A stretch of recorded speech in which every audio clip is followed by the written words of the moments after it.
आज़ाद कश्मीर कानून साज असम्बली के इलेक्शंस के नताइज आने का सिलसिला जारी है। इसी बारे में बात करेंगे। पाकिस्तान पीपल्स पार्टी के रहनुमा राजा परवेज़ अशरफ साहब हमारे साथ मौजूद हैं। बहुत शुक्रिया राजा परवेज़ अशरफ साहब आपके वक्त का। फरमाइएगा, अब तक के जो नताइज सामने आए हैं आप क्या कहेंगे इस हवाले से? जनाब, मेरी गुजारिश ये है कि नामसाइद हालात थे।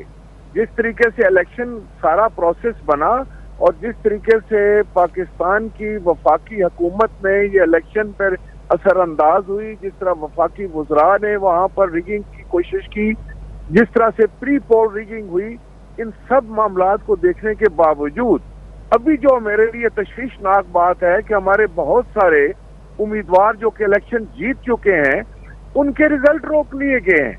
चौधरी मोहम्मद यासीन साहब के 2 पोलिंग जो हल्के थे, वो हल्का जो है वो PP 10 और 12, वहां से वो जीत रहे थे।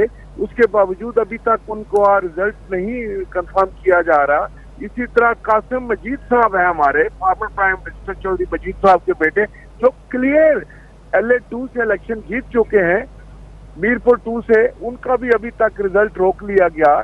इसी तरीके से और हमारे रिजल्ट जो है वो रोके जा रहे हैं। मैं चीफ इलेक्शन कमिश्नर साहब की खिदमत में ये गुजारिश करना चाहूंगा कि इस तरह की ब्लेटेंट धांधली जो है वो सारे इलेक्शन प्रोसेस को मशकूक बना देगी।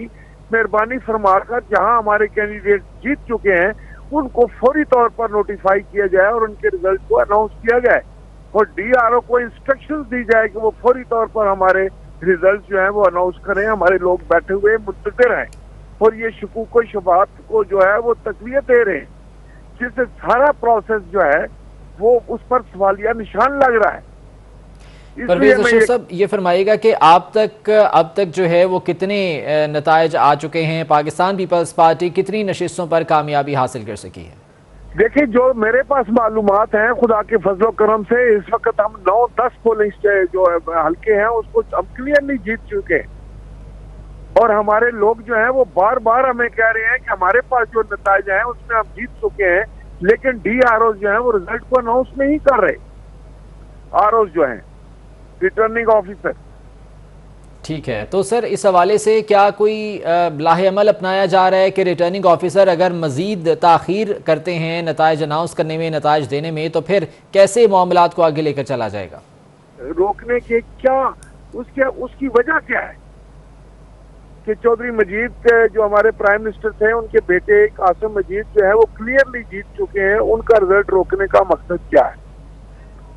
तो मैं समझता हूं कि ये शकूक व शुबात जो है अभी यकीन में तब्दील हो रहे हैं कि PTI की हुकूमत जो है वो इलेक्शन को रिग करने की जो उन्होंने कोशिश पहले शुरू की प्री पोल रिगिंग से, अभी उसको वो जो है वो आफ्टर पोल जो है वो भी तमाम हरबे इस्तेमाल कर रहे हैं, जिसको हम कंडेम करते हैं। ठीक है परवेज़ अशरफ साहब, पोलिंग डे से पहले भी काफ़ी खदशात और तहफ़्फ़ुज़ात पाकिस्तान पीपल्स पार्टी की जानिब से भी इन इलेक्शंस के हवाले से सामने आते रहे हैं। पोलिंग डे पर भी हमने देखा कि बहुत सी शिकायत सामने आई हैं और ये इलेक्शन कमीशन के सामने भी ये शिकायत रखी गई। किस हद तक जो है वो कार्रवाई हुई वो भी हमारे सामने है। तो अभी पाकिस्तान पीपल्स पार्टी की क्या हिकमत अमली होगी इस हवाले से?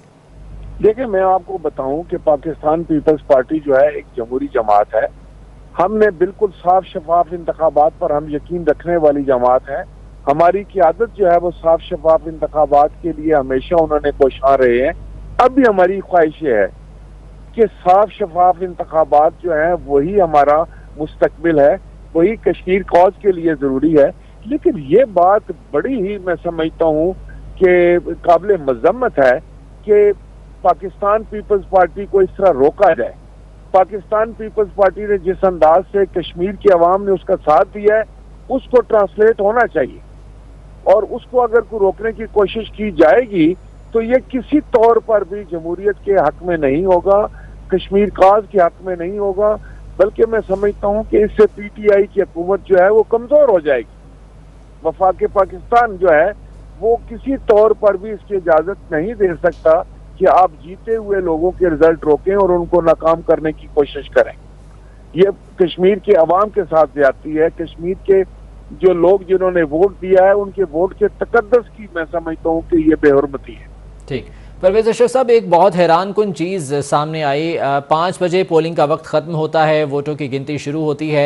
7:30 बजे वज़ीर दाखिला साहब आते हैं मीडिया पे और उनका ये कहते हैं कि जी 9:30 पर मैं इमरान खान की हुकूमत बनाने का ऐलान करूँगा। सर, वज़ीर दाखिला की तरफ से ऐसा गैर जिम्मेदाराना बयान, क्या कहेंगे आप? मैं समझता हूँ कि उनका ये बयान काफी है ये साबित करने के लिए कि ये इलेक्शन जो है ये साफ शफाफ नहीं थी और इसमें वफाकी हुकूमत जो है इसकी जिम्मेदार है और उन्होंने हर किस्म की धांधली की है, प्री पोल भी की है, पोस्ट पोल भी की है। तो मैं ये समझता हूँ कि इन लोगों ने जो दावे किए थे और इमरान खान का जो दावा था कि वो बड़े साफ शफाफ इंतखाबात कराना चाहते हैं मुल्क में, उसकी कलाई खुल गई है। इनके असल चेहरे जो है वो पाकिस्तान के अवाम के और कश्मीर के अवाम के सामने आ गए हैं। इन लोगों ने, मैं समझता हूँ कि ये धांधली करके कश्मीर के काज को नुकसान पहुंचाया है। जिस तरीके से हमारे चेयरमैन जनाब बिलावल भुट्टो जरदारी साहब ने फरमाया था कश्मीर में जाकर कि हम चाहते हैं कि साफ शफाफ इंतखाबात हों और उसके साफ शफाफ इंतखाबात के नतीजे में जो हुकूमत होगी वही नुमाइंदा हुकूमत होगी, वही मोदी की आंखों में आंखें डालकर बात कर सकेगी और वो पाकिस्तान पीपल्स पार्टी है। बहुत शुक्रिया। पाकिस्तान पीपल्स पार्टी के रहनुमा राजा परवेज अशरफ साहब हमारे साथ मौजूद थे। और